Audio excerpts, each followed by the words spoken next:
जय हिंद दोस्तों। आपका फिर से बहुत बहुत स्वागत है अपने YouTube चैनल सिलेक्शन फार्मूला में। साथियों, आज से आपके लिए मध्यकालीन भारत की एक नई सीरीज शुरू की जा रही है। इस सीरीज की आज की क्लास में भारत पर पहला मुस्लिम आक्रमण, इस टॉपिक को एग्जाम के पॉइंट ऑफ व्यू से कवर किया जाएगा। साथियों, इससे पहले आपके लिए चैनल पर प्राचीन भारत के इतिहास को एग्जाम के पॉइंट ऑफ व्यू से कवर करा दिया गया है। अगर आपने वो वीडियोस ना देखे हों तो आप चैनल पर प्लेलिस्ट में जाकर सारे वीडियोस देख सकते हैं। तो साथियों, देर न करते हुए अपने वीडियो को शुरू करते हैं और चलते हैं अपने स्क्रीन की ओर। भारत पर पहला मुस्लिम आक्रमण। ठीक है साथियों, अब आप देख रहे हैं स्क्रीन पर कि भारत पर जो मुस्लिम आक्रमण है वो 3 फेज में हुए हैं। सबसे पहले हुआ है अरब आक्रमण, दूसरे नंबर पर तुर्क आक्रमण और तीसरा हुआ है अफगान आक्रमण। आप ये समझिए कि भारत की सीमा से जहाँ से ये आक्रमण हुए हैं सबसे ज़्यादा दूर है अरब। तो अरब से सबसे पहले आक्रमण हुआ है और दूसरे नंबर पर जो हमारे पास है तुर्क आक्रमण, वहाँ से दूसरे नंबर पर आक्रमण हुआ है और अफगान जो कि हमसे लगा हुआ है वहाँ से तीसरा आक्रमण हुआ है। ठीक है साथियों, तो सबसे पहला आक्रमण हुआ है अरब आक्रमण। तो वीडियो में हम सबसे पहले अरब आक्रमण को डिस्कस करेंगे, लेकिन इससे पहले हम एक टर्म को समझेंगे कि मुस्लिम आक्रमण, ये मुस्लिम वर्ड आया है, इसका मतलब इस्लाम धर्म। तो इससे पहले हम ये समझेंगे कि इस्लाम धर्म की नींव कैसे पड़ी, इस्लाम धर्म कहाँ से आया। तो साथियों, आपको पता होगा कि इस्लाम धर्म का संस्थापक कौन था, इस्लाम धर्म की शुरुआत कहाँ से हुई। तो आपने एक नाम सुना होगा, मोहम्मद साहब। तो मोहम्मद साहब से इस्लाम धर्म की शुरुआत होती है, मोहम्मद साहब। इनका जन्म हुआ था साथियों 570 ईस्वी में। और कहाँ पे हुआ था इनका जन्म, ये हुआ था मक्का में। ठीक है, तो मक्का में 570 ईस्वी में मोहम्मद साहब का जन्म हुआ था। इनके पिताजी का नाम अब्दुल्ला था, इनकी माता का नाम अमीना था। लेकिन आपको इनके चाचा का भी नाम याद रखना है, अबू तालिब। इनके चाचा का नाम था अबू तालिब, और ये इम्पोर्टेंट इसलिए है क्योंकि इनका पालन पोषण इनके चाचा ने किया था। ठीक है, अबू तालिब। तो अबू तालिब ने मोहम्मद साहब का पालन पोषण किया। इनका कबीला कौन सा था, तो ये कुरैशी कबीले के थे। अब बात करते हैं कि इनके यहाँ की स्थिति क्या थी। तो इससे पहले, यानी कि इस्लाम धर्म की शुरुआत तो इन्होंने की, इससे पहले ये अल्लाह की बेटियों की पूजा करते थे। इनका पूरा परिवार एक मतलब आस्थावान परिवार था, आस्था रखता था गॉड में। तो ये अल्लाह की बेटियों की पूजा किया करते थे। ठीक है, लेकिन बाद में जब मोहम्मद साहब को हीरा नामक पहाड़ी पर ज्ञान की प्राप्ति हो जाती है और उसके बाद ये खुद एक नया धर्म शुरुआत करते हैं जिसका नाम है इस्लाम धर्म, और बाद में यहाँ से इनको इस्लाम धर्म के पैगंबर के रूप में देखा जाता है। ठीक है साथियों, अब क्या होता है कि ये मक्का में रहते थे, मक्का में पले बड़े। मक्का में इनको जब ज्ञान की प्राप्ति हो गई तो अपनी शिक्षाएं देने लगे लोगों को। जब ये लोगों को अपनी शिक्षाएं दे रहे हैं तो कुछ लोग इनके साथ होते हैं, कुछ लोग इनके विरोध में होते हैं, और कुछ लोगों का एक धड़ा ऐसा भी होता है जिसको इनसे कोई मतलब नहीं है, जो ना पक्ष में है ना विरोध में है। तो जो लोग विरोध वाले होते हैं वो कुछ ज़्यादा ही विरोध करते हैं, और जब ज़्यादा विरोध करते हैं तो 622, साथियों जैसा मैं स्क्रीन पर लिख रहा हूँ, 622 ईस्वी में एक ऐसी स्थिति आ जाती है कि ये मक्का से चले जाते हैं। और कहाँ चले जाते हैं, मदीना। ये मक्का से मदीना चले जाते हैं मोहम्मद साहब, और मक्का से मदीना इनका जो जाना है उसको हम हिजरत कहते हैं। ठीक है साथियों, उसको हिजरत कहा गया है, और हिजरत के नाम पर ही यहाँ से एक संवत प्रारंभ हो जाता है जिसको हिजरी संवत कहा जाता है। तो आपको पता चल गया हिजरी संवत कैसे प्राप्त हुआ। तो ये था जब मोहम्मद साहब मक्का से मदीना जाते हैं 622 ईस्वी में, उसको हिजरत कहा जाता है, और हिजरत के नाम से ही एक संवत शुरू हो जाता है, हिजरी संवत। ठीक है साथियों, तो आपको मोहम्मद साहब के बारे में पता चल गया कि जैसे इनका विरोध हुआ तो ये मदीना चले गए, और मदीना में जाके फिर ये अपनी मतलब लोगों से मिलते हैं, अपना एक ग्रुप बनाते हैं और लोगों को शिक्षाएं देते हैं, और वहाँ के लोगों को इनकी शिक्षाएं बहुत अच्छी लगती हैं, और धीरे धीरे इस्लाम धर्म बहुत तेज़ी से बढ़ता जाता है। फिर एक ऐसी स्थिति आती है कि वहाँ से कुछ समय बाद, यानी कि 630 में, 8 साल बाद 630 में, जब इनको लगता है कि यार मदीना में सब प्रभावित हैं, यहाँ सब मेरी बात सुन रहे हैं और इस्लाम धर्म बहुत तेज़ी से बढ़ रहा है, लेकिन मक्का में नहीं, तो ये दोबारा से मक्का पे अटैक कर देते हैं 630 में। तो साथियों, ये मक्का पे 630 में अटैक कर देते हैं, और अटैक करके मक्का वाले लोग, इनसे जो विरोधी थे वो इनके साथ में हो जाते हैं। पहले कुछ लोग साथ में थे ही, और कुछ ऐसे लोग थे जो किसी और नहीं थे। तो ये सारे लोग धीरे से इनके साथ हो जाते हैं और यहाँ से इस्लाम धर्म का बहुत तेज़ी से प्रसार होता है। और ये एक ऐसा समय होता है कि इस्लाम धर्म की जड़ें बहुत तेज़ी से पसरने लग जाती हैं। ठीक है साथियों, अब समय आता है 632 ईस्वी, और 632 ईस्वी में क्या होता है, 632 ईस्वी में मोहम्मद साहब की मृत्यु हो जाती है। ठीक है साथियों, 632 ईस्वी में मोहम्मद साहब दुनिया को छोड़ के चले जाते हैं। तो उसके बाद इनके जो उत्तराधिकारी होते हैं मोहम्मद साहब के, उनको कहा जाता है खलीफा। ठीक है, और इतिहास में साथियों प्रमुख खलीफा, लेकिन सबसे जो प्रमुख खलीफा हैं वो 4 हुए हैं। तो सबसे जो पहले प्रमुख खलीफा हैं वो हुए हैं अबू बकर। ठीक है, आप ये याद रखेंगे, मैं लिख देता हूँ अबू बकर। तो अबू बकर हुए हैं, और अबू बकर के बाद दूसरे हुए हैं उमर, और उमर के बाद उस्मान, और उस्मान के बाद हुए हैं साथियों अली। अब इनमें भी एक अंतर है, क्या हुआ था जब अबू बकर खलीफा बनते हैं तो उस समय मोहम्मद साहब के एक मतलब फेमस शिष्य ये भी होते हैं अली। अली बनना चाहते हैं लेकिन अली को नहीं बनने दिया जाता है, ज़्यादा लोग एक साइड में होते हैं और वो अबू बकर को बना देते हैं। अबू बकर के बाद अली को लगता है कि अब मैं खलीफा बन जाऊंगा, लेकिन नेक्स्ट टाइम भी जब अबू बकर नहीं रहते हैं तो उमर को खलीफा बना दिया जाता है। फिर भी अली को लगता है कि यार मैं खलीफा बनने ही वाला हूँ, तो उसके बाद उस्मान को बना दिया जाता है। और ये अबू बकर, उमर, उस्मान, ये तीनों साथियों ये सुन्नी ग्रुप के होते हैं, जो मुसलमानों में ग्रुप होता है सुन्नी, और ये जो अली हैं ये सिया के होते हैं, और अली को ये बनने ही नहीं देते हैं। बाद में जो अली का धड़ा होता है वो भी काफ़ी नाराज़ हो जाता है और बोलता है कि अब हमें खलीफा बनने ही नहीं दिया जा रहा, तो वो जाके उस्मान की हत्या कर देते हैं और अगला खलीफा बन जाता है अली। ठीक है साथियों, ऐसे करके प्रमुख ये 4 खलीफा होते हैं, जिसमें से अबू बकर, उमर और उस्मान सुन्नी होते हैं और अली सिया ग्रुप से होते हैं। इनके बाद साथियों आपको इतना पता है कि जो उत्तराधिकारी होते थे मोहम्मद साहब के, इनको खलीफा कहा जाता था, और इनका जो राज्य क्षेत्र को खिलाफत कहा जाता था। ठीक है साथियों, आपको ये समझ में आ गया होगा। अब हम अपने टॉपिक की तरफ चलते हैं, अरब आक्रमण की तरफ।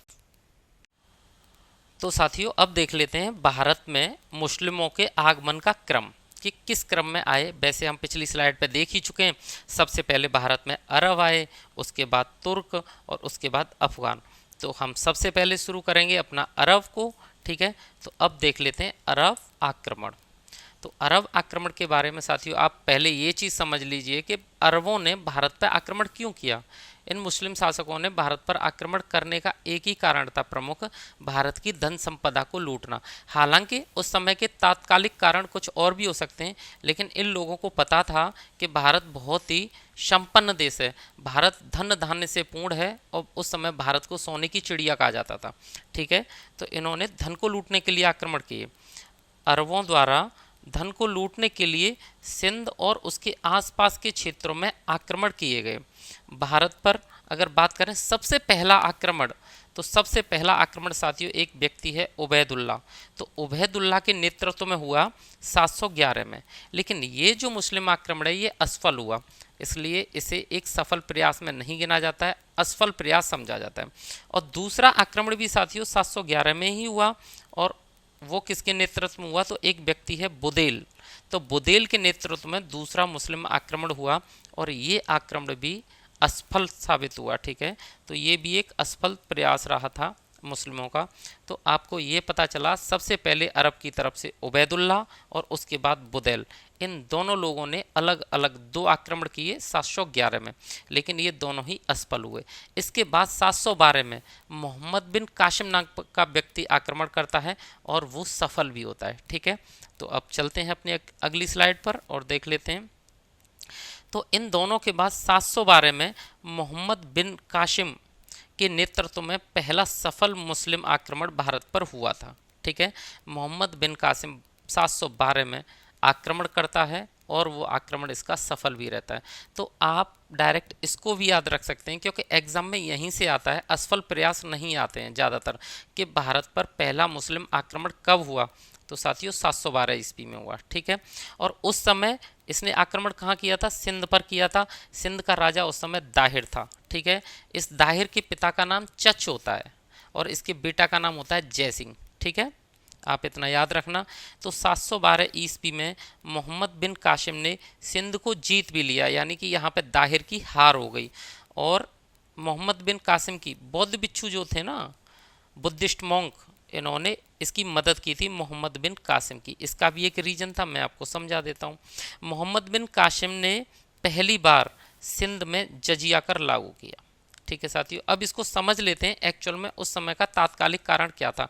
तो आपने भारत का मैप तो देखा ही होगा साथियों, तो ये गुजरात राजस्थान वाला क्षेत्र, यहाँ यहाँ नीचे जब आप श्रीलंका को देखते हो तो यहाँ ऊपर सिंध, तो सिंध में एक बंदरगाह है देवल नाम का बंदरगाह। ठीक है, तो देवल नाम के बंदरगाह पे एक जहाज़ रुका था जो कि श्रीलंका से आ रहा था, और उस जहाज़ को जाना था कहाँ पे, खलीपा के पास, अरब में। ठीक है, तो एक जहाज़ खलीपा के लिए गिफ्ट लेके और कुछ ज़रूरी सामान के लेकर श्रीलंका से जा रहा था अरब की तरफ, लेकिन उस जहाज़ ने पहला स्टॉप लिया सिंध प्रांत के एक देवल नाम के बंदरगाह पर। और इत्तेफाक से क्या हुआ साथियों, वहाँ पे कुछ समुद्री लुटेरे आए और उस जहाज़ को लूट लिया, जहाज़ को लूट के उसका पूरा सामान गायब कर दिया। अब ये खबर खलीफा तक पहुँची। खलीफा ने एक मैसेज भेजा सिंध के राजा दाहिर के पास कि भाई तुम्हारे देवल नामक बंदरगाह से मेरा जहाज़ लूट लिया गया है और मेरा सामान चोरी कर लिया गया है, तो मेरे सामान की खोज करवाइए, उसे ढूंढकर मेरे पास वापस भिजवाइए। इसमें दाहिर ने मना कर दिया कि हम आपकी कोई मदद नहीं कर सकते, क्योंकि वो तो समुद्री लुटेरों ने लूटा है, उसमें कोई हमारी गलती नहीं है। इसके बाद क्या हुआ, एक मैसेज और आता है खलीफा के पास से कि भाई अगर आप सामान नहीं ढुंढवा सकते उनका, तो उसका कुछ हर्जाना दीजिए। और दाहिर इस चीज़ से भी स्पष्ट मना कर देता है कि हम हर्जाना नहीं दे सकते, क्या कोई चोरी हमने की है। ऐसे करके साथियों ऐसी स्थिति बनती है कि खलीफा फिर ईरान के शासक अल हज्जाल से बोलता है कि भाई भारत पर आक्रमण करिए, स्पेशली सिंध का नाम लेके, सिंध पर, क्योंकि दाहिर ने हमारा सामान चोरी करवा दिया है। वो दाहिर को इसका गुनहगार समझता है। उसके बाद अल हज्जाल क्या करता है, अपने दामाद या भतीजा दोनों ही, उसका दामाद था 17-18 साल का मोहम्मद बिन कासिम, जो आप इस फोटो में देख रहे हैं, तो मोहम्मद बिन कासिम उसका दामाद भी था, भतीजा भी था। इसको भेजता है एक लीडरशिप करते हुए, एक नेतृत्व करते हुए भारत पर आक्रमण करने के लिए। तो मोहम्मद बिन कासिम पहला आक्रमण करता है 1712 में, और ये उन पहला मुस्लिम सफल आक्रमण भी है। ये यानी कि पंजाब सिंध का जो राजा था उस समय दाहिर, उसको हरा भी देता है। दाहिर युद्ध करते मारा जाता है, उसका बेटा जयसिंह भी मारा जाता है। ठीक है साथियों, और इस समय इसकी मदद कौन करता है, तो कुछ बौद्ध भिक्षु होते हैं, वो मोहम्मद बिन कासिम की मदद करते हैं। उसका रीज़न ये रहता है कि ये जो दाहिर है ये ब्राह्मण धर्म को मानता है, ब्राह्मणों को थोड़ा सा ज़्यादा तवज्जो देता है, तो वो ये समझते हैं कि हमारे बुद्ध धर्म से ये कटता है और ब्राह्मण धर्म को ज़्यादा संरक्षण देता है, इसलिए जो बुद्धिस्ट होते हैं वो मोहम्मद बिन कासिम की मदद कर देते हैं और उनको सारी जानकारी दे देते हैं कहाँ कहाँ क्या है। तो इनके बीच में युद्ध तो चलता है, और लेकिन उस युद्ध में इसकी हार हो जाती है दाहिर की, और मोहम्मद बिन कासिम जीत जाता है। ठीक है साथियों, तो मोहम्मद बिन कासिम इसके बाद क्या करता है कि भारत में पहली बार स्पेशली सिंध में एक कर लगाता है जिसे हम जजिया कर कहते हैं। अब देख लेते हैं साथियों जजिया कर। जजिया कर क्या होता है, तो जजिया कर के बारे में आप वैसे तो जानते ही होंगे, सब सुने ही होते हैं। जजिया कर को ज़्यादातर धार्मिक कर समझा जाता है, लेकिन फाइनली आप अगर इसे अच्छे से पढ़ोगे देखोगे तो ये धार्मिक कर नहीं है, ये एक राजनीतिक कर है। ठीक है, और ये केवल हिंदुओं पर नहीं लगाया जाता, उस समय देश में जो भी गैर मुस्लिम होते थे उन पर लगाया जाता था। ठीक है, तो जजिया कर एक राजनीतिक कर है जो गैर मुस्लिमों पर लगाया जाता है। अब बात कर लेते हैं मोहम्मद बिन कासिम की। तो मोहम्मद बिन कासिम ने एक काम और करा कि इसने आके सिंध में मकतब बनवाए। मकतब क्या होते हैं साथियों, जिनसे आज के समय में आप मदरसे कहते हो, यानी कि मुस्लिम शिक्षा के जो प्राथमिक शिक्षा केंद्र होते हैं ना, उनको उस समय पे मकतब कहते थे। हालांकि आज भी कह देते हैं, लेकिन आज एक वर्ड ज़्यादा पॉपुलर है उनके लिए, मदरसा। तो मोहम्मद बिन कासिम ने प्राथमिक शिक्षा के लिए क्या बनवाया, मकतब। और इसके आक्रमण की और ये सारी जानकारी हमें कहाँ से मिलती है, तो साथियों एक पुस्तक है जिसका कोई लेखक नहीं पता है, अज्ञात है, चचनामा। अब चचनामा क्या है, मैंने आपको पहले ही बता दिया, राजा दाहिर था जो सिंध का, उसके पिता का नाम था चच। तो चचनामा, चच के बारे में किसी ने एक पुस्तक लिखी है, और उस पुस्तक से ये पूरी जानकारी मिलती है पूरे आक्रमण की। तो मोहम्मद बिन कासिम के आक्रमण की जानकारी हमें कहाँ से मिलती है, चचनामा से मिलती है। ठीक है साथियों, चच कौन था, तो चच दाहिर के पिता थे। दाहिर और जयसिंह दोनों लड़ते हुए इस युद्ध में मारे जाते हैं। भारत की आर्थिक संपन्नता आक्रमण का वास्तविक कारण था। मैंने तात्कालिक कारण आपको बता दिया, वो जहाज़ का लूटना था समुद्री लुटेरों द्वारा, लेकिन जो वास्तविक कारण था वो मैं पहले ही बता चुका हूँ। वास्तविक कारण था भारत की आर्थिक संपन्नता। ठीक है, अरबों ने आगे बढ़ने का प्रयास किया, लेकिन ये राजस्थान में गुजरात वाले क्षेत्र में पहुंचे तो वहाँ गुर्जर प्रतिहारों का शासन चल रहा था। उन्होंने गुर्जर प्रतिहारों ने मिलकर अरबों को बहुत मारा और खदेड़ दिया। ठीक है साथियों, इस स्लाइड को एक बार रिपीट कर लेते हैं। तो सबसे पहले जजिया कर किसने लगाया? तो मोहम्मद बिन कासिम ने लगाया। किस प्रकार का कर था? तो ये एक राजनीतिक कर था। ठीक है साथियों, राजनीतिक कर। और ये किस पे लगाया जाता था? गैर मुस्लिमों पे लगाया जाता था। मोहम्मद बिन कासिम ने एक और काम करा कि इसने प्राथमिक शिक्षा के लिए मकतब बनवाए। इसकी जानकारी हमें चचनामा से मिलती है। चच कौन थे? ये दाहिर के पिता थे। ठीक है साथियों, दाहिर और जयसिंह दोनों ही इस लड़ाई में लड़ते हुए मारे गए थे। और वास्तविक कारण क्या था अरबों का आने का? तो वो था भारत की आर्थिक संपन्नता। ठीक है, अरबों ने फिर बाद में भारत में आगे बढ़ने का भी प्रयास किया। वो गुजरात और राजस्थान वाले इलाकों में पहुंचे, लेकिन राजस्थान के सभी राजाओं ने इकट्ठे होकर, उस समय गुर्जर और प्रतिहारों का शासन था, अरबों को बहुत मार मारी और खदेड़ दिया देश से बाहर। ठीक है साथियों, गुर्जर और प्रतिहारों ने। आगे बढ़ते हैं और अब देख लेते हैं, ये आप राजा दाहिर को देख सकते हैं, अच्छे से समझ लिया है। अब देख लेते हैं कि अरब आक्रमण के प्रभाव क्या रहे थे। ठीक है, तो अरब आक्रमण के प्रभाव, तो अरब आक्रमण आपको पता है, जब दो संस्कृतियां, दो सभ्यताएं आपस में टकराती हैं, आपस में मिलती हैं, तो सभ्यताओं का, संस्कृतियों का आदान प्रदान होता है इधर उधर। ठीक है, तो ऐसी बहुत सारी चीज़ थी जो हमसे अरबों ने सीखी। ठीक है, और अरबों से कुछ एक दो चीज़ भी भारतीयों ने सीखी थी उस समय। तो उसकी बात कर लेते हैं कि क्या क्या किसने सीखा। साथियों, बात करें पंचतंत्र की, तो पंचतंत्र का जो विषय है वो क्या है? वो है कूटनीति। ये मैं पहले बता चुका हूँ आपको। तो पंचतंत्र अरबी लोगों को बहुत अच्छी लगी, बहुत उसे समझ में आने लगा, तो उसका अरबी में अनुवाद किया गया। ठीक है, और उसका नाम क्या रखा गया? कलीला व दिमना। कलीला व दिमना पंचतंत्र किताब का नाम रखा गया अरबी में अनुवाद करने के बाद। ठीक है साथियों, अब जब अरबी लोग यहाँ आए तो उन्हें कोई बीमारी होती थी, जुकाम हो रहा है, सर्दी हो रही है, कुछ भी हो रही है, तो कोई भी भारतीय उनको दवा बताने लग जाता था, और वो भी देसी नुस्खे। तो अरबियों ने पूछा, भाई आप ये सब जानकारी कहाँ से रखते हो? तो उन्होंने बताया, भाई चरक संहिता नहीं जानते हो आप? चरक संहिता के बारे में तो आपने सुना होगा। तो चरक संहिता भी उस समय की बहुत फेवरेट बुक थी, तो इसका भी अरबी में अनुवाद किया गया। ठीक है, अब साथियों एक लेखक हैं ब्रह्मगुप्त। ब्रह्मगुप्त की बहुत सारी पुस्तकों का अरबी में अनुवाद किया गया। ठीक है, अब अरबों ने एक चीज़ और सीखी भारत से जो बहुत ही अच्छी थी, दशमलव प्रणाली। भारतीय दशमलव प्रणाली या नंबर सिस्टम भी कह सकते हैं एक तरह से, आपको संख्या पद्धति जैसी चीज़ उन्होंने सीखी। एक्चुअल में उस समय जैसे जो संख्याएं होती थी, जैसे हमारे यहाँ 1 से 9 तक होती हैं, तो अरब में उस समय सारी संख्याएं अलग अलग होती थी। हर संख्या के लिए एक अलग कूट होता था, 1 अलग है, 50 अलग है, 100 अलग है, 1 लाख अलग है। तो ज़्यादातर बहुत ही बुद्धिमान लोग वहाँ पर 400-500 संख्या तक ही पहुँच पाते थे, और जो बेकार लोग होते थे वो 2, 4, 6, 10, 12 तक ही पहुँचते थे। कुछ लोग 100-200 तक पहुँचते थे। तो जब वो भारत में आए तो ऐसी बातचीत हुई, तो भारतीयों ने बोला, भाई हमें तो संख्याओं का पूरा ज्ञान है, तो ये कैसे? तो उन्होंने बताया कि हमारे यहाँ तो संख्या 1, 2, 3, 4, 5, 6, 7, 8, 9 ये होती हैं, और इसके बाद एक संख्या हमें पढ़नी पड़ती है 0। ठीक है, अब जब 0 के बाद दोबारा से 1, 2, 3 ऐसे होते हैं, और 9 तक आ जाते हैं हम, 9 के बाद 0। लेकिन पहली लाइन में क्या होता है, हम 1 को जोड़ देते हैं, ऐसे 1 1 आ जाता है सबके सामने, और यहाँ लास्ट में 2 आ जाता है, फिर 2 के साथ, और ऐसे ही सारी संख्याएं केवल इन्हीं 10 अंकों से बन जाती हैं, 1 से 9 प्लस 0। तो उन्हें यहाँ आके ये बहुत अच्छी चीज़ मिली। तो अरबी हमेशा भारतीयों के रेडी रहते हैं मैथ के लिए। ठीक है साथियों, तो उन्होंने यहाँ से क्या सीखा? भारतीय दशमलव प्रणाली को ग्रहण किया, और एक व्यापार वाणिज्य में वृद्धि हुई। दोनों संस्कृति, दोनों सभ्यताएं आपस में मिली, तो आपस में व्यापार भी होने लगा।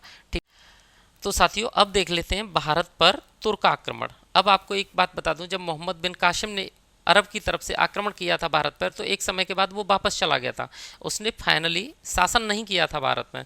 ठीक है, लेकिन जो तुर्क थे वो आए, उन्होंने भारत पर आक्रमण किया, कुछ हिस्से को जीता, और बाद में जो आया वो वापस भी चला गया, लेकिन अपना एक नुमाइंदा यहाँ छोड़ गया शासन करने के लिए। तो यहाँ से क्या होता है, तुर्कों से भारत में मुस्लिम शासन की नींव पड़ जाती है, और यहाँ से ये स्थायी रूप से शासन करने लग जाते हैं। तो तुर्कों को भारत में क्या समझा जाता है? मुस्लिम शासन की स्थापना का श्रेय जाता है। ठीक है, तो भारत में मुस्लिम शासन की स्थापना का जो श्रेय वो किसको जाता है? तुर्कों को जाता है। अब बात करते हैं तुर्क कौन थे। तो ये मध्य एशिया की एक बर्बर जाति थी, और बहुत ही लड़ाकू किस्म के लोग थे। ठीक है, कालांतर में इन लोगों ने खुद इस्लाम को स्वीकार कर लिया, और बाद में इस्लाम धर्म का प्रचार प्रसार करने भी ये लग गए। इनका उद्देश्य एक विशाल मुस्लिम साम्राज्य की स्थापना करना था। तुर्कों ने एक उपाधि भी प्रसिद्ध कर दी, ये गाजी की उपाधि धारण करते थे। ठीक है, तो तुर्क गाजी की उपाधि को प्रसिद्ध कर दिया, गाजी की उपाधि धारण करते थे। अब बात आती है कि भाई इन तुर्कों का जो संस्थापक था कौन था, तो फर्स्ट शासक कौन था इनका। तो जो तुर्क साम्राज्य साथियों, इसका जो पहला राजा था या संस्थापक था वो था अलप्तगीन। ठीक है, अलप्तगीन तुर्क साम्राज्य का संस्थापक था। एक बार जल्दी से इस स्लाइड को रिपीट कर लेते हैं। भारत में मुस्लिम शासन की स्थापना का श्रेय तुर्कों को जाता है। तुर्क मध्य एशिया की एक बर्बर और लड़ाकू जाति थी। इन्होंने पहले इस्लाम धर्म को स्वीकार किया और बाद में एक विशाल मुस्लिम साम्राज्य स्थापित करना चाहते थे। इन्होंने ही तुर्कों ने गाजी की उपाधि को प्रसिद्ध किया और तुर्कों का जो संस्थापक था वो था अलप्तगीन। ठीक है साथियों, अब आगे बढ़ते हैं। शुबुक्तगीन, अगला जो शासक था अलप्तगीन के बाद वो था शुबुक्तगीन। लेकिन शुबुक्तगीन ही वो व्यक्ति था जिसने भारत पर आक्रमण किया तुर्क साम्राज्य की तरफ से। ठीक है, शुबुक्तगीन भारत पर आक्रमण करने वाला पहला तुर्क था। शुबुक्तगीन भारत पर आक्रमण करने वाला पहला तुर्क था। हालांकि इसका जो संस्थापक था वो अलप्तगीन था, लेकिन उसने भारत पर आक्रमण नहीं किया था। शुबुक्तगीन प्रारंभ में अलप्तगीन का गुलाम था, लेकिन इसकी प्रतिभा से प्रभावित होकर जो अलप्तगीन है उसने इसे अपना दामाद भी बना लिया था। जो शुबुक्तगीन था ये अलप्तगीन का गुलाम था, लेकिन बाद में इसने अलप्तगीन की बेटी से शादी भी कर ली थी और ये एक योग्य और महत्वाकांक्षी शासक था। जब इसने भारत पर आक्रमण किया तो हिंदू शाही वंश के एक राजा को इसने हराया था, जयपाल को। ठीक है, जयपाल को इसने हरा दिया और इसकी मृत्यु के बाद इसका पुत्र इसका उत्तराधिकारी बनता है और उसका नाम है साथियों महमूद गजनवी, जो गजनी की गद्दी पर बैठा। ठीक है, इसे भी रिपीट कर लेते हैं। शुबुक्तगीन भारत पर आक्रमण करने वाला पहला तुर्क शासक था। शुबुक्तगीन कौन था, तो ये अलप्तगीन का गुलाम था, लेकिन बाद में अलप्तगीन का दामाद भी बन गया था। ये बहुत ही योग्य और महत्वाकांक्षी शासक था और शुबुक्तगीन ने हिंदू शाही वंश के एक शासक जयपाल को हराया था। शुबुक्तगीन की मृत्यु के बाद इसका उत्तराधिकारी था महमूद गजनवी, जो कि गजनी की गद्दी पर बैठा और फिर बाद में महमूद गजनवी भी भारत पर आक्रमण करता है। ठीक है साथियों, यहाँ आप शुबुक्तगीन को देख सकते हैं। अब आगे बढ़ते हैं और पढ़ते हैं इसके उत्तराधिकारी महमूद गजनवी के बारे में। तो अगला आक्रांता होता है महमूद गजनवी। ठीक है साथियों, यह शुबुक्तगीन का बेटा था।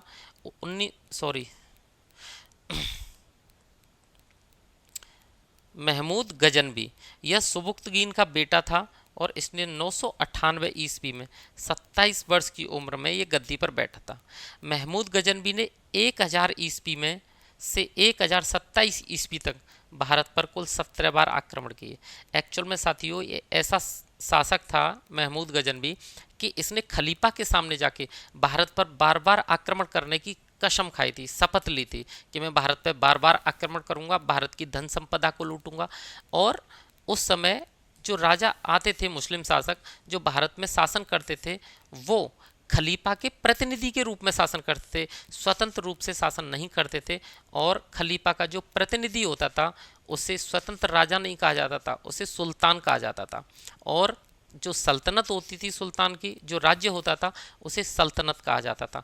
तो सुल्तान और सल्तनत ये क्या होता था, ये खलीफा के प्रतिनिधि होता था सुल्तान, और उसका राज्य सल्तनत बोला जाता था। ठीक है साथियों, अब स्लाइड को देख लेते हैं। उसके आक्रमण का जो उद्देश्य था ये भी भारत की संपत्ति को लूटना था। इसने 1000 ईस्वी में हिंदू शाही शासक जयपाल को पेशावर के निकट पराजित किया। जयपाल को इसने भी पराजित किया था, इसके बाप ने भी पराजित किया था। ठीक है, महमूद ने धन लेकर जयपाल को छोड़ भी दिया था, लेकिन क्या हुआ कि जयपाल बहुत परेशान हो गया। उसने बहुत ही आत्मसम्मान को उसके को ठेस पहुंची, उसने अपमान महसूस किया और जयपाल ने खुद ही आत्महत्या कर ली। ठीक है साथियों, अब मैं आपको इस स्लाइड को जल्दी से रिपीट करा देता हूँ। तो शुबुक्तगीन का बेटा था महमूद गजनवी, जो 998 ईस्वी में 27 साल की उम्र में गद्दी पर बैठा और इसने 1000 से 1027 ईस्वी के बीच भारत पर 17 बार आक्रमण किए और इसका उद्देश्य बस था भारत की संपत्ति को लूटना। इसने 1001 ईस्वी में हिंदू शाही शासक जयपाल को हरा दिया था, लेकिन बाद में इसने धन लिया और जयपाल को छोड़ भी दिया था, लेकिन जयपाल ने अपमान महसूस किया और जयपाल ने आत्महत्या कर ली। ठीक है साथियों, ये आपका महमूद गजनवी आप देख सकते हैं। अब आगे बढ़ते हैं और देख लेते हैं। इसने सीस्तान के शासक खलफ बिन अहमद को भी पराजित किया था। ठीक है, सीस्तान के शासक खलफ बिन अहमद को भी हरा दिया था मैं आपको पहले ही बता चुका हूँ कि एक खलीफा से एक उपाधि धारण कर लेते सुल्तान की और खलीफा के प्रतिनिधि के रूप में कार्य करते थे। ये पहला मुसलमान था जिसने सुल्तान की उपाधि धारण की थी। ये क्वेश्चन आ जाता है, पहला मुसलमान शासक जिसने सुल्तान की उपाधि धारण की, तो वो कौन था? वो था महमूद गजनवी। और साथियों इसे एक उपाधि और मिलती है, बुत सिकन। बुत सिकन का मतलब है मूर्ति भंजक। मूर्ति भंजक का मतलब होता है मूर्तियों को तोड़ने वाला। ये बहुत ज़्यादा मूर्तियों को तोड़ता था, इसलिए इसको बुत सिकन या मूर्ति भंजक भी कहा जाता है। इसने खलीफा के समक्ष हिंदुस्तान पर प्रतिवर्ष आक्रमण करने का प्रण लिया था। इसने साथियों भारत पर 17 बार आक्रमण किए थे। उसमें से कुछ प्रमुख आक्रमण कौन से इसके? 1014 में इसने थानेश्वर हरियाणा पर आक्रमण किया, ठीक है। उसके बाद 1016 में इसने कश्मीर पर आक्रमण किया जो कि असफल रहा था। 1018 में इसने कन्नौज पर आक्रमण किया था, ठीक है साथियों। आगे बढ़ते हैं, अब देख लेते हैं 1025 में इसने महमूद गजनवी ने सोमनाथ के मंदिर पर आक्रमण किया था और ये इसका सबसे ज़्यादा सफल अभियान रहा था, क्योंकि इसने सोमनाथ के मंदिर से एक ही बार में इतनी धन संपदा को लूट लिया था, बहुत ज़्यादा, ठीक है। और उस समय साथियों वहाँ का शासक भीम प्रथम था। इस युद्ध में कम से कम 50,000 से अधिक लोग मारे गए थे, ठीक है। महमूद ने इस मंदिर को पूरी तरह नष्ट कर दिया था। इसकी संपूर्ण संपत्ति को लेकर वो सिंध के रेगिस्तान से होकर वापस लौट गया था। हालांकि रास्ते में जाटों ने उसके विरुद्ध अभियान छेड़ा था और उसकी संपत्ति को लूटना भी चाहा था, लेकिन वो ज़्यादा सफल नहीं हो पाए थे, कुछ संपत्ति लूट भी पाए थे, ठीक है।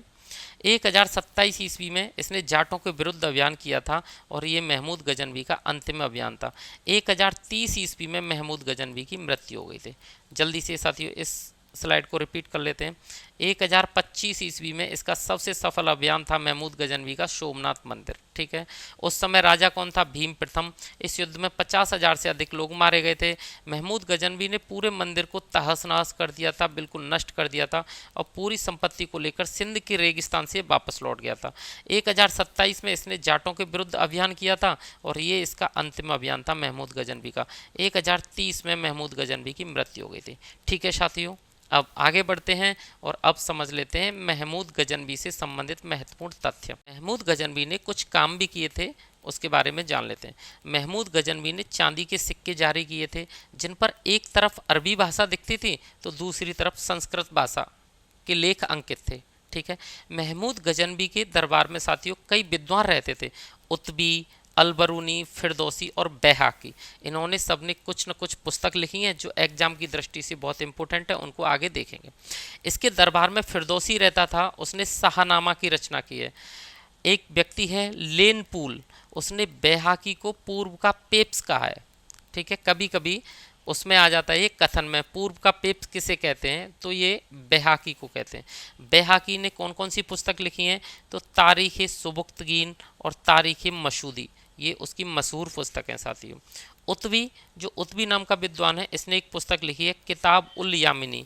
अल बरूनी, ये सबसे ज़्यादा इम्पोर्टेंट है एग्जाम के लिए, सबसे ज़्यादा अच्छा विद्वान था ये उस समय का फेमस। तो इसने किताब लिखी है तहकीक हिंद और किताबुल हिंद। साथियों इन लेखकों की पुस्तकों को आप एक बार जरूर अच्छे से याद कर लेना।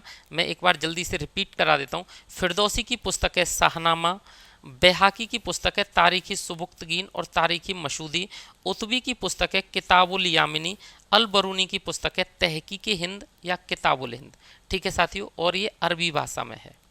अब आगे बढ़ते हैं और साथियों अब बात कर लेते हैं अल बरूनी के बारे में। तो अल बरूनी मतलब एक बहुत ही विद्वान टाइप का व्यक्ति था। इसे फारसी, अरबी, तुर्की कई भाषाओं का ज्ञान था, ठीक है साथियों। तो ये जो अल बरूनी था ये ख्वारिज़मी एक स्थान है, वहाँ का निवासी था। इसे फारसी, अरबी, तुर्की भाषाओं का ज्ञान था। अल बरूनी भारत में कब आया? तो ये कन्नौज आक्रमण के समय भारत में आया था। भारत में आने के बाद इसने बनारस में संस्कृत और ज्योतिष की शिक्षा प्राप्त की थी, ठीक है साथियों। और अल बरूनी ने अपनी पुस्तकों में सती प्रथा, वर्ण व्यवस्था और जाति प्रथा का वर्णन किया है। अल बरूनी भारतीयों को विद्वान तो बताता है लेकिन कूपमंडूक भी बताता है। आप ये बात ध्यान रखें, ये एग्जाम में कहीं ना कहीं स्टेटमेंट के रूप में आपको देखने को मिल जाता है, ठीक है।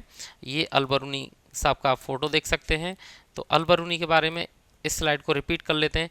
अल बरूनी कहाँ का था? तो ख्वारिज़मी का निवासी था। फारसी, अरबी, तुर्की तीनों भाषाओं का इसे अच्छा ज्ञान था। अल बरूनी कन्नौज आक्रमण के समय भारत आया था। अल बरूनी भारत में बनारस में रहकर संस्कृत और ज्योतिष की शिक्षा प्राप्त की थी। अल बरूनी ने अपनी पुस्तकों में सती प्रथा, वर्ण व्यवस्था और जाति प्रथा का वर्णन किया है। अल बरूनी भारतीय लोगों को विद्वान बताता है, लेकिन साथ ही साथ कूपमंडूक भी बताता है। ठीक है साथियों, अब आगे बढ़ते हैं और अब देख लेते हैं महमूद गजनवी के आक्रमण का भारत पर क्या प्रभाव पड़ा। तो महमूद गजनवी का जो आक्रमण था वो अपने आप में एक बड़ा आक्रमण था, जिससे भारत में बहुत क्षति हुई थी और भारत आर्थिक रूप से बहुत टूट गया था। ठीक है साथियों, और इसी के समय से, महमूद गजनवी के समय से ही कुछ भारत के हिंदू लोग भी मुसलमान बन गए थे, यानी कि यहाँ से मुसलमानीकरण इनका शुरू हो गया था। ठीक है, तो उत्तर भारत राजनीतिक दृष्टि से असुरक्षित हो गया था। क्यों हो गया था? क्योंकि इसने उत्तर भारत पर सबसे पहले आक्रमण किया और वहाँ हिंदू शाही वंश को ही इसने समाप्त कर दिया, तो वहाँ कोई नहीं रहा और इसने अगले आक्रांताओं के लिए रास्ते भी खोल दिए। ठीक है, तो महमूद गजनवी ने उत्तर पश्चिमी के रक्षक हिंदू शाही वंश को समाप्त कर दिया और अन्य आक्रमणकारियों के लिए भारत का रास्ता साफ कर दिया। भारत की अर्थव्यवस्था पूरी तरह जर्जर हो चुकी थी, क्योंकि अधिकांश संपत्ति को महमूद लूट कर ले गया था। परिणाम स्वरूप भारत में अनेक हिंदू मुसलमान बन गए थे और इस्लाम धर्म का प्रसार हो चुका था, विस्तार हो चुका था भारत में भी, तथा भारत में मुसलमान की जड़ें अब मजबूत होने लग गई थी। ठीक है साथियों, जल्दी से इसे रिपीट कर लेते हैं। तो महमूद गजनवी ने क्या किया? जब भारत पर आक्रमण किया तो उससे भारत राजनीतिक दृष्टि से असुरक्षित हो गया था। ठीक है, हिंदू शाही वंश को इसने समाप्त कर दिया था, अर्थव्यवस्था पूरी तरह जर्जर हो चुकी थी और महमूद सब कुछ लूट कर ले गया था। ठीक है, और इसी समय से, महमूद गजनवी के समय से ही भारत में जो हिंदू थे वो मुसलमान बनना शुरू हो गए थे, मुसलमानों की जड़ें यहाँ पे जमना शुरू हो गया था। ठीक है साथियों, अब आगे बढ़ते हैं और अब देखते हैं अगला जो शासक है, आक्रांता है, वो है मोहम्मद गौरी। ठीक है, भारत में मुसलमान साम्राज्य का जो वास्तविक संस्थापक है वो मोहम्मद गौरी को समझा जाता है, और मोहम्मद गौरी का एक नाम और है, मोहम्मद बिन साम, जिसे हम सिहाबुद्दीन मोहम्मद गौरी भी कहते हैं। अब गौरी इसकी कोई उपाधि नहीं है, ये गौर प्रांत से आता था, इसलिए इसको गौरी बोला जाता है। ठीक है साथियों, इसका संबंध गौर प्रांत से था, इसलिए इसको गौरी कहा जाता है। महमूद गजनवी के साथ इसका कोई संबंध नहीं था, मोहम्मद गौरी अलग था, इसका महमूद गजनवी के साथ कोई भी संबंध नहीं था। ठीक है साथियों, ये नहीं है कि ये महमूद गजनवी के बाद आया है तो शायद ये उससे कोई रिलेशन रखता है, ऐसा नहीं है। इसने 1175 ईस्वी में या 1175 ईस्वी में मुल्तान पर आक्रमण किया और मुल्तान में मुसलमानों को हराकर वहाँ अपना अधिकार कर लिया। ठीक है, 1178 में इसने गुजरात अभियान किया, परंतु गुजरात में उस समय भीम द्वितीय राजा था और भीम द्वितीय ने इसे हरा दिया। कैसे हराया वो मैं अभी आगे बताता हूँ, इस स्लाइड को पहले रिपीट कर लेते हैं। तो जो मोहम्मद गौरी था ये वास्तविक संस्थापक था मुसलमानों का भारत में। इसका एक नाम है मोहम्मद बिन साम और दूसरा पूरा नाम है सिहाबुद्दीन मोहम्मद गौरी। गौरी इसलिए बोला जाता है इसे क्योंकि ये गौर प्रांत से आता है। महमूद गजनवी से मोहम्मद गौरी का कोई भी संबंध नहीं था।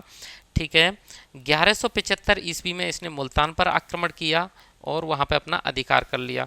1178 ईस्वी में इसने गुजरात अभियान किया, लेकिन उसमें मोहम्मद गौरी पराजित हो गया। ठीक है साथियों, ये मोहम्मद गौरी। अब आगे बढ़ते हैं और अब देखते हैं 1191। अब ये जब पराजित होकर गुजरात से भीम द्वितीय के समय से जब वापस चला गया था, उसके बाद ये 1191 में आया अटैक करने के लिए और वहाँ तराइन का प्रथम युद्ध होता है। और तराइन का प्रथम युद्ध मोहम्मद गौरी और पृथ्वीराज चौहान के बीच होता है साथियों। ये पृथ्वीराज तृतीय हैं, आप ये भी याद रखेंगे, पृथ्वीराज थर्ड। ठीक है, यह गौरी की भारत में दूसरी पराजय थी। पहले तो भीम से हारा, अब पृथ्वीराज से हार गया 1191 में तराइन के प्रथम युद्ध में। अब 1192 में फिर दोबारा से आता है पृथ्वीराज से युद्ध करने के लिए और तराइन का द्वितीय युद्ध होता है। 1192 में क्या होता है? तराइन का द्वितीय युद्ध किस किस के बीच? मोहम्मद गौरी और पृथ्वीराज चौहान के बीच। लेकिन इस युद्ध में पृथ्वीराज चौहान हार जाते हैं। ठीक है, पृथ्वीराज चौहान की हार होती है और मोहम्मद गौरी इस युद्ध को जीत जाता है। इसके बाद फिर मोहम्मद गौरी एक अटैक और करता है 1194 में, और यहाँ होता है चंदावर का युद्ध, और ये होता है मोहम्मद गौरी और कन्नौज के शासक जयचंद के बीच में। और यहाँ पे जो गौरी है वो जीत जाता है, जयचंद को हरा देता है। ठीक है साथियों, बाद में फिर जो गौरी है वो अपने गुलाम कुतुबुद्दीन ऐबक को जीते हुए क्षेत्र का गवर्नर नियुक्त कर देता है और खुद दोबारा से वापस गजनी चला जाता है। तो कुतुबुद्दीन ऐबक कौन था? ये मोहम्मद गौरी का गुलाम ही था। ठीक है साथियों, 1205 ईस्वी में खोखरों के विरुद्ध अभियान किया, गौरी इसमें घायल हो गया और एक साल बाद 1206 में इसकी मृत्यु हो गई। ठीक है साथियों, ये स्लाइड बहुत इंपॉर्टेंट है, इसको जल्दी से एक बार और रिपीट कर लेते हैं। 1191 में तराइन का पहला युद्ध होता है और मोहम्मद गौरी और पृथ्वीराज चौहान के बीच होता है। पृथ्वीराज चौहान कौन से हैं? तो तृतीय हैं। ठीक है, और इसमें क्या होता है, गौरी हार जाता है और पृथ्वीराज चौहान की जीत होती है। अगला फिर एक साल बाद ये अटैक करता है 1192 में, और इसमें भी मोहम्मद गौरी और पृथ्वीराज चौहान के बीच युद्ध तराइन का द्वितीय युद्ध होता है, और इसमें पृथ्वीराज चौहान हार जाते हैं, मोहम्मद गौरी की जीत होती है। 1194 में मोहम्मद गौरी चंदावर का युद्ध करता है कन्नौज के राजा जयचंद के साथ, और इसमें जयचंद हार जाता है। बाद में गौरी दोबारा से वापस अपने गजनी चला जाता है, लेकिन एक व्यक्ति कुतुबुद्दीन ऐबक यानी कि अपने गुलाम को छोड़ जाता है और यहाँ गवर्नर नियुक्त कर जाता है उससे। ठीक है, 1205 में फिर ये खोखरों के विरुद्ध अभियान करता है जिसमें गौरी घायल हो जाता है और 1206 में गौरी की मृत्यु हो जाती है। ठीक है साथियों, तो आपको बस ये पता चल गया कि गौरी ने यहाँ कई लड़ाइयाँ लड़ी। पहले युद्ध में ये पृथ्वीराज चौहान से हारा तराइन के में, दूसरे तराइन के युद्ध में पृथ्वीराज चौहान को हरा देता है, 1194 में जयचंद को हरा देता है चंदावर के युद्ध में, और बाद में मोहम्मद गौरी की मृत्यु भी हो जाती है और ये बीच में गजनी चला भी जाता है, लेकिन अपना एक व्यक्ति गवर्नर के रूप में नियुक्त कर जाता है, कुतुबुद्दीन ऐबक। अब यहाँ पे आगे से शासन किसका चलेगा? तो कुतुबुद्दीन ऐबक का, गुलाम के रूप में। ठीक है, और यहीं से ये गुलाम वंश की शुरुआत कर देता है कुतुबुद्दीन ऐबक, जिसे हम आगे की क्लास में पढ़ेंगे। अब आगे बढ़ते हैं। यह तराइन का प्रथम युद्ध आप यहाँ चित्र के माध्यम से समझ सकते हैं। आगे बढ़ते हैं साथियों, अब देख लेते हैं कि मोहम्मद गौरी से संबंधित कुछ महत्वपूर्ण तथ्य। ठीक है साथियों, तो मोहम्मद गौरी ऐसा साम्राज्य स्थापित करने में सफल हुआ जो शताब्दियों तक स्थायी रहा, बहुत दिन तक चला। गुलाम वंश, उसके बाद दूसरा वंश, क्योंकि इसी ने तो शुरुआत की थी भारत में स्थायी शासन की, और यहाँ से ये बहुत दिनों तक चलता रहा इसका शासन। गौरी ने मोहम्मद बिन साम नाम के सिक्के भी चलाए थे, और इन सिक्कों का एक नाम और था, इन्हें हम दहलीवाल सिक्के भी कहते हैं। ठीक है साथियों, गौरी के साथ एक संत आए थे, बहुत ही प्रसिद्ध संत, उनका नाम था शेख मोइनुद्दीन चिश्ती, भारत आए, जिन्होंने भारत में एक नया संप्रदाय शुरू किया, चिश्ती संप्रदाय, अपने नाम पर ही चिश्ती संप्रदाय शुरू किया। गौरी के सिक्कों पर एक ओर कलमा होता था और दूसरी ओर देवी लक्ष्मी की आकृति रहती थी। ठीक है साथियों, ये स्लाइड को रिपीट कर लेते हैं। तो गौरी ने क्या क्या किया? गौरी सफल हुआ एक अच्छा साम्राज्य स्थापित करने में भारत में। गौरी ने मोहम्मद बिन साम नाम के सिक्के भी चलाए, जिन्हें हम दहलीवाल सिक्के कहते हैं। गौरी के साथ एक प्रसिद्ध कवि आए, शेख मोइनुद्दीन चिश्ती। यहाँ से क्वेश्चन आता है, शेख मोइनुद्दीन चिश्ती किसके साथ आए और उन्होंने कौन सा संप्रदाय चलाया? तो वो गौरी के साथ आए और चिश्ती संप्रदाय उन्होंने स्थापना की, चिश्ती संप्रदाय की। जो गौरी के सिक्के थे, एक ओर उन पर कलमा लिखा होता था और दूसरी ओर उन पर एक प्रतिमा होती थी देवी लक्ष्मी की। ठीक है साथियों, अब आगे बढ़ते हैं। अब देखते हैं भारत पर तुर्कों की विजय का प्रभाव। भारत पर अब तुर्कों का राज्य स्थापित हो गया है, जीत हुई है, उसका भारत पर क्या? तुर्कों की वजह से जो भारत के लोगों में जाति व्यवस्था थी उसको धक्का लगता है। परिणाम स्वरूप जो लोग जाति व्यवस्था के अंतर्गत पीड़ित थे, नए सुल्तान के समर्थक हो गए। ठीक है साथियों, जाति व्यवस्था से बहुत से लोग भारत में पहले से ही परेशान थे, तो जो परेशान थे तो वो नए सुल्तान के पक्ष में हो गए। ठीक है साथियों, और ज़्यादातर उन्होंने अपने धर्म को कन्वर्ट कर लिया। तुर्कों की विजय से प्रशासन की भाषा फारसी हो गई। पहले अलग भाषा होती थी, संस्कृत वगैरह, अब हमारी भाषा फारसी हो गई। तुर्क अपने साथ भारत में नई प्रौद्योगिकी लेकर आए, जिससे अर्थव्यवस्था में संरचनात्मक परिवर्तन आया। तुर्क आक्रमण के पश्चात बहुराजतंत्र की समाप्ति हो गई। तुर्क आगमन से भारत की पुरानी प्रथाएं कमजोर हो गईं और नए संपर्कों का उदय हुआ। ठीक है साथियों, ये कुछ इम्पोर्टेंट फैक्ट हैं जिसका प्रभाव पड़ा हमारे भारत पर तुर्कों की वजह से, तुर्कों की जीत से। तो साथियों, आज आपने भारत पर तुर्क आक्रमण को समझ लिया, भारत पर अरब आक्रमण को समझ लिया, उसके प्रभाव क्या क्या हुए इसको भी जान लिया। तो अगर आज की क्लास आपको अच्छी लगी हो साथियों, तो आप चैनल को सब्सक्राइब करें, वीडियो को लाइक और शेयर करें।